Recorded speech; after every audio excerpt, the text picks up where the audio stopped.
अस्सलामुअलैकुम दोस्तों, आज 18 जून 2026 दिन जुमेरात है। दोस्तों, वीडियो में माफ़ी ना मांग कर आइडियो में कारी साहब ने माफ़ी क्यों मांगी, असल वजह सामने आ गई। इसलिए वीडियो को मुकम्मल देखें और ज़्यादा से ज़्यादा इस वीडियो को शेयर भी करें। दोस्तों, सोशल मीडिया पर बहुत से लोग सवाल कर रहे हैं कि शेखुल हदीस व तफसीर हज़रत मौलाना कारी रशीद अजमेरी साहब ने वीडियो में माफ़ी ना मांग कर आइडियो में माफ़ी क्यों मांगी और तरह तरह की बातें कर रहे हैं। आइए पहले उन लोगों की बातों को जान लेते हैं और सुन लेते हैं। हुसैन अहमद लिखते हैं, ऐलान रुजू अगर वीडियो में अपलोड करते तो ज़्यादा बेहतर होता। अख्तर कासमी लिखते हैं, वीडियो में माफ़ी मांगना चाहिए, पता नहीं ये आवाज़ किसकी है।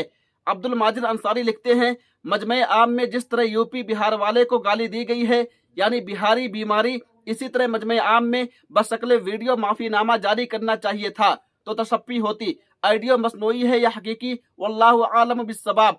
मदरसा फैजुल कुरान लिखते हैं, मादरत के साथ हजरत गलती मजमे आम में की है तो कम से कम माफ़ी वीडियो में मांगनी चाहिए थी। इस तरह के सैकड़ों कमेंट आए हुए हैं। अब आइए वजह जान लेते हैं। दोस्तों, इसकी कई वजूहात हो सकती हैं। पहली वजह, मुमकिन है जब वो वीडियो बनाई गई थी उस वक्त कारी साहब को अपनी बात पर एतराज़ात का अंदाजा न हो, बाद में मामला बढ़ने पर उन्होंने आइडियो के जरिए अपना मौका पेश किया हो। दूसरी वजह, हो सकता है आइडियो फौरी तौर पर जारी करना आसान और तेज तरीका हो, इसलिए उन्होंने वीडियो बनाने के बजाय आइडियो पैगाम जारी किया हो। तीसरी वजह, मुमकिन है कारी साहब का मकसद सिर्फ वजाहत या माजरत का पैगाम पहुंचाना हो, इसलिए उन्होंने मुख्तसर आइडियो को काफी समझा हो।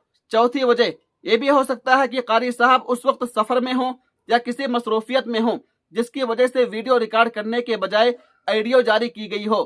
पांचवी वजह, कुछ लोग ये भी कहते हैं कि आइडियो में इंसान ज्यादा तफसील और संजीदगी के साथ अपनी बात रख सकता है, इसलिए कारी साहब ने आइडियो का रास्ता इख्तियार किया हो। छठी वजह, कारी साहब की माफी वाली आइडियो सुनने के बाद बास लोगों का यह भी कहना है कि उनकी तबीयत कुछ नासाज या कमजोर महसूस हो रही थी। आइडियो के अंदाज, आवाज की कैफियत और गुफ्तगू के लहजे से ऐसा महसूस होता है कि शायद वो मुकम्मल तौर पर सेहतमंद न हो, इसीलिए उन्होंने वीडियो के बजाय आइडियो पैगाम जारी किया हो।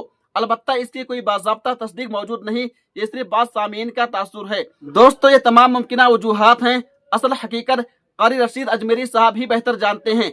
आपका क्या ख्याल है, अगर माफी मांगनी थी तो वीडियो में मांगनी चाहिए थी या आइडियो के जरिए माफी देना भी काफी है? अपनी राय कमेंट में जरूर लिखें। दोस्तों, इस वीडियो को ज्यादा से ज्यादा शेयर कीजिए। तब तक आप हमें इजाजत दीजिए। अल्लाह हाफिज, अपना ख्याल रखिएगा।